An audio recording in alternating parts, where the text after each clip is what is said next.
Meet Benchy. She's the mascot of the entire 3D printing community. But recently she's got into some hot water, which for a boat doesn't sound too bad. However, the water was figurative. And when the rights of the original Benchy were acquired by this company here, the future of the open license that governed the sacred boat was uncertain. This caused model hosting sites to delist all their Benchy derivatives, pointing the finger at the company who owned the rights to Benchy.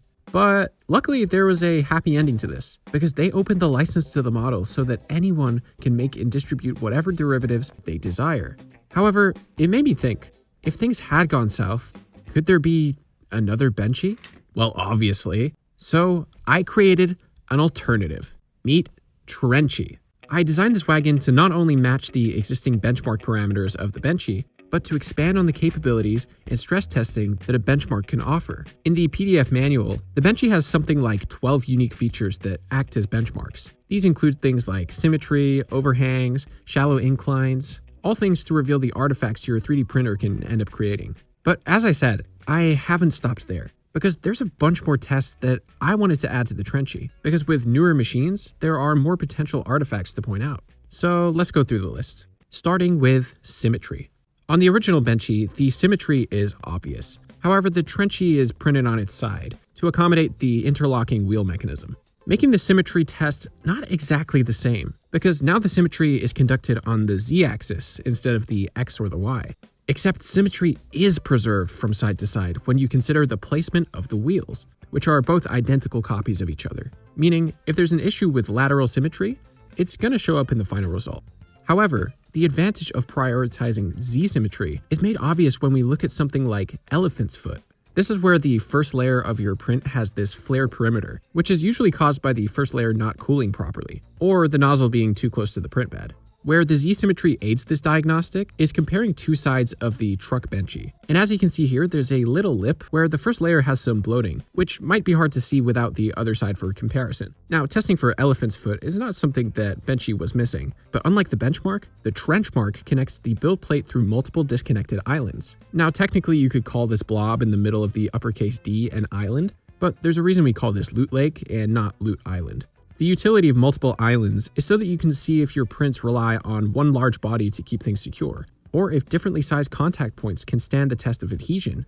Another feature only accessible in recent years would be color swapping filaments. So with this in mind, the Trenchy carves out hard angular boundaries, making it easier to fill the sections you'd want to color differently. However, for me, this isn't just a nice-to-have feature. The reason I included color options was to acknowledge an artifact when printing with multiple colors. And this test regards the accuracy of a given color placement decided on by the slicer. You can see here on this model of mine, it has this color bleed between clearly different segments of the model. Now, this is that rare feature that can be tested by just looking at the slicer, which means you don't necessarily have to print the Trenchy for it to be a useful calibration heuristic. Multicolor models like this can also test how much purge volume needs to be flushed. Like you can see on this model here, the purge flushing value isn't high enough, so it leaves behind this murky color. But notably, this is also massively influenced by the amount of filament you're able to dispense on the priming tower.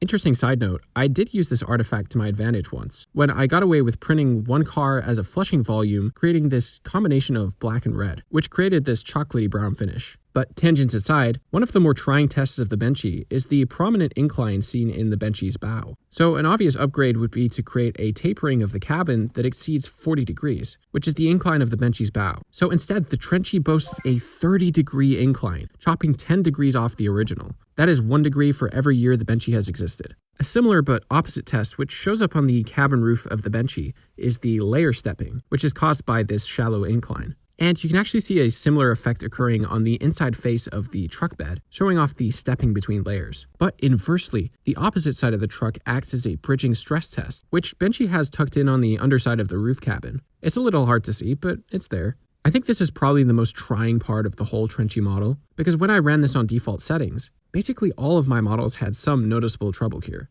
Although the troubles did not end there, because the Benchy also tests horizontally placed circular holes. But I didn't have any of those, nor did I have any embossing or watermarks. And there's something I really wanted to get out of this model. I think that the 3D printing community is one of the strongest forces on the internet when it comes to sharing and giving back, as well as standing by our consumer rights and principles. and it kind of felt off to mark this thing up with my name on the bottom, acting like a big billboard to my channel. What if I did something heinous or betrayed my audience? Do I want the Trenchy to live on in that image? Another thing is, it felt much more appropriate to avoid using English text. I want this file to be universal and fit in with any culture or another language. So if the Japanese ended up naming this model something completely different in Japan, that would actually be really cool. But this got me thinking. You see, there's this hole in the back of the original Benchy, not this one, but this one. In the specifications brochure, this is marked down as a fishing rod holder. But in a video I was watching on the topic by Zach Friedman, he slots in a flag. Holy sh! This is not about making the best benchmark tool. This whole thing started because of people expressing their right to modify things and make it their own. Why would I worry about making the first version perfect? People took the Benchy and made hundreds of derivatives. That's what this is all about. So I slapped my logo on the bottom. If someone wants to take it off, that's fine. It's theirs now. And now I've got an embossed feature like the Benchy. That thing with a flag. I like that.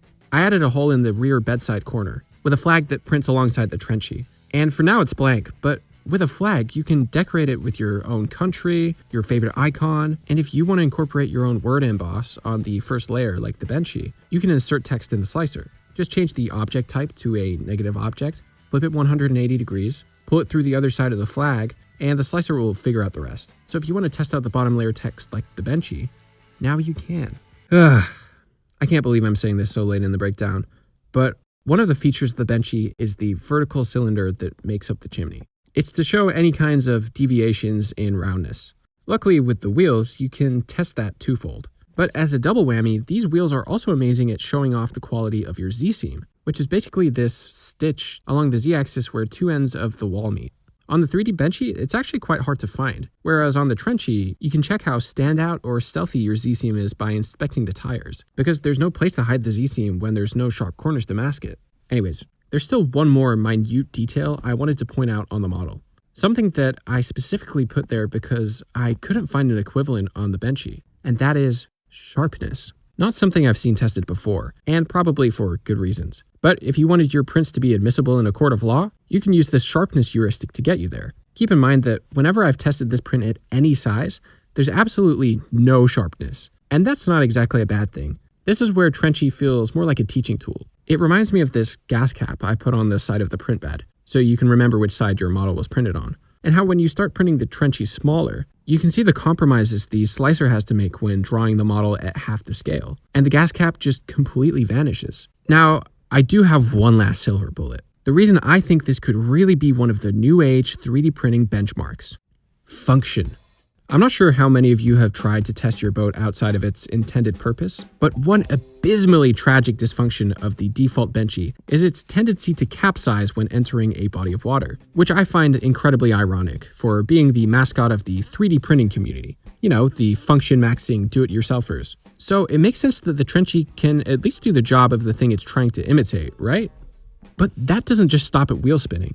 So as well as being able to roll your ride into a dollhouse 7-Eleven, and yes, I did actually make this, you can also store items in the back, which seems obvious, but its appeal is much stronger when you actually do it yourself. I use it to store sticky tack, or to keep my eraser nearby, or for the British, where they store their rubber. Well, I guess you could do that too.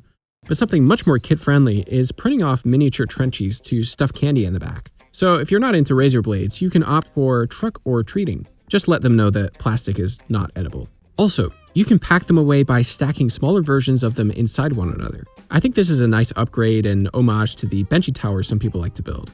Now, as a footnote, I should add that all of my tests have been conducted on glossy PLA. So if you plan to print chocolate, rubber, or vibranium alloy, you may get varying results for wheel spinach. Spinach, of course, being the propensity to spin, and not the vegetable. Now, with that out of the way, here's what you all came for. The point of this project was to make a one-off, free, public domain 3D benchmark toy, not to dethrone the Benchy or create the next community mascot, but as a testament to sharing and working together. I linked the STL and 3MF formats on a couple different model sites in the description, but if there's a place you don't see the Trenchy, feel free to upload it yourself. The license I'm going to be using for this model is the Creative Commons public domain license, nicely outlined here by Cults3D. And if you like this video, share it with a friend. My next video will probably be turning Pokemon into cars. And can we get a sub 3-minute speedrun on the Trenchy?